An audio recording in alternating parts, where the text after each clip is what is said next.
But we talking about practice, man. What are we talking about? Practice? We talking about practice, man. I don't wanna pop the pistol, we both grown, we can talk out issues. But just in case you got too much bass, I'ma bring two sticks like a popsicle. The mag is big, but the Glock little. The bag is big, but the block little. You niggas be rushing to die. I'm taking my time, I'ma outlive you. You niggas be blowing the whistle off. Know everything like you see through a crystal ball. Know what they did and you know what they did to y'all. You know about every bitch in the city, dog. Groupie ass niggas, I gotta get rid of y'all. Play from a distance, won't be in the midst of y'all. Get to acting like bop if you piss me off. Acting like bop if you piss me off. I'm about to wear out your whiskey off. When I grab you by the whiskers and rip them off. Welcome to Big Boys Noise. Practice? Dog, you talking about practice.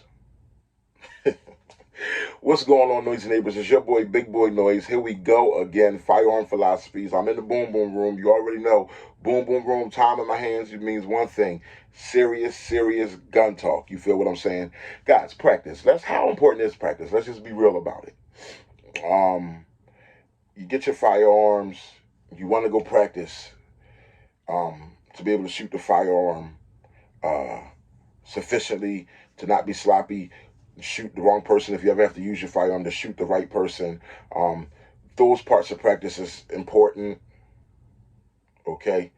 But let's kill the scenario of making too much practice overly important. When I say too much practice overly important, what I'm saying is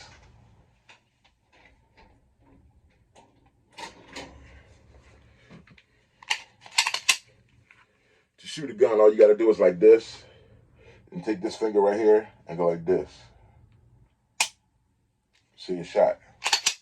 That's all you got to do to shoot a gun. I talked about it in the prior videos, guys. Millions of people get killed every day by people who never been to the gun range before in their life. Thousands and thousands and thousands of people get killed every day by people who never even fired a firearm. The key is you do want to have one of these. In this crazy world we living in, you want to have one of these. This here is called a gun. It's spelled G-U-N. It's a gun, okay? You want to have one of these. Your gun doesn't have to look as fancy as mine. It could be a plain gun, cheap gun. As long as the gun fires, take the gun to the range when you buy it brand new. Shoot it a few times, make sure it fires. Keep it close by. Go get you a license to carry. Make sure your gun's close by when it's time to protect your home, near your nightstand, wherever you're going to have it at. Make sure it's reachable, okay?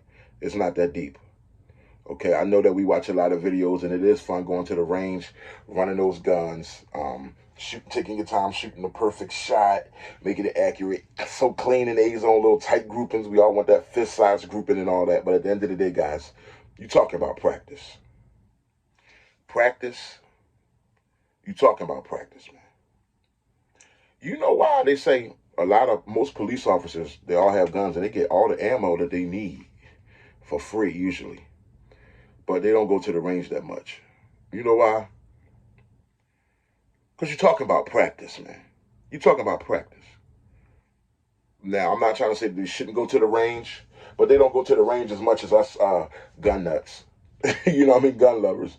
You know, I'm not trying to say they should go to the range to stay proficient, to be able to use their firearm, make sure their firearm is functioning. That's the main thing. Make sure your firearm functions, because to shoot somebody, all you have to do is point like this and go like this. 9 times out of 10, it's going to be within a 5-yard, 10-yard distance if somebody's trying to violate you or take your life or rob you or whatever you may have. You know, whatever have you. Okay? You talk about practice. It's not that deep. But we talking about practice, man. What are we talking about? Practice? We talking about practice, man. Police officers walk around with these firearms on their hips every day, man. They walk around dealing with real life situations all the time where things could break out. So they're using this thing. They understand the simplicity of what this thing is for. The bad guys shooting guns, point your gun, shoot back. Stop the threat. It's simple. So I just want to just clearly just want you to say if you just somebody out there just got your first firearm or you might got 2 firearms. Don't feel bad about that. I got friends with just 2 firearms. Actually, one of my noisy neighbors that you seen when I was running that the suppressed Daniel Defense 300 Blackout recently. What I like about him, he's bougie, but he just a bare necessity. He has a Glock 43, and he has that Daniel Defense AR. He has a pistol and a rifle. Pistol and a rifle, real simple. Pistol and a double tax stamp rifle. Tax stamp on the silencer can, tax stamp on the length, because that was like, I think, forget the length of the barrel, but he's tax stamped up.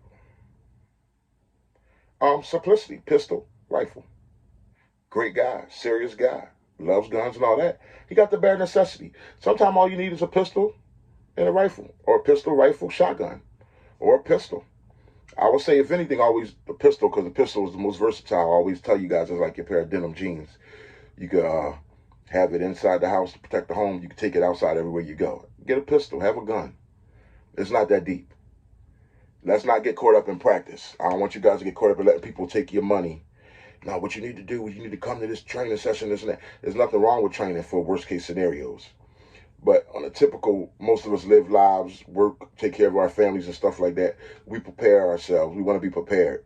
But at the end of the day, every, dime that we have can't always go toward a new gun or toward some super advanced tactical training class. Man, we're not even talking about the game, the actual game, when it matters. We're talking about practice. When at the end of the day, it's really just about pointing and shooting, pulling the trigger. I was watching a video the other day, and I just laughed about it a little bit because it was so stupid to me. It was good, but it was stupid when I think about it. It was like it was a guy, I ain't gonna say no name, was teaching about shotgun, talk about, the pull and push technique. Like, you're pulling back, this talk about how you work a pump, but it was like, dude, common sense, you just pump, it's just a pump, bro. It was like a way of it was funny to me because I was like, and I respect the guy, he's a good gun guy, but it was just like, dude, really, we just reaching a little bit. You want to pull out with this one? Or what was he saying? You want to pull him back here and pull and push this. Like, dude, it's a pump. It's common sense. You lean in, you pull and push. Like, come on, y'all. You know what I mean? We talk about practice. Really? Guys, I want to know in the comment box, how many times do you think it's necessary to go to the range in a month? And I also want to know in the comment box, how important is practice? How serious is practice? It's strange to me too, but we talking about practice, man.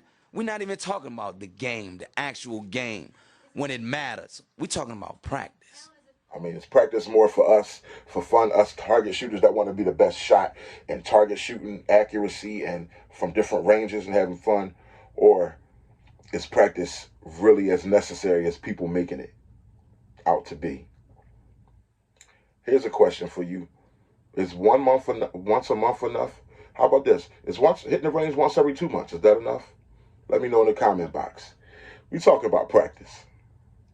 Your boy, Big Boys Noise.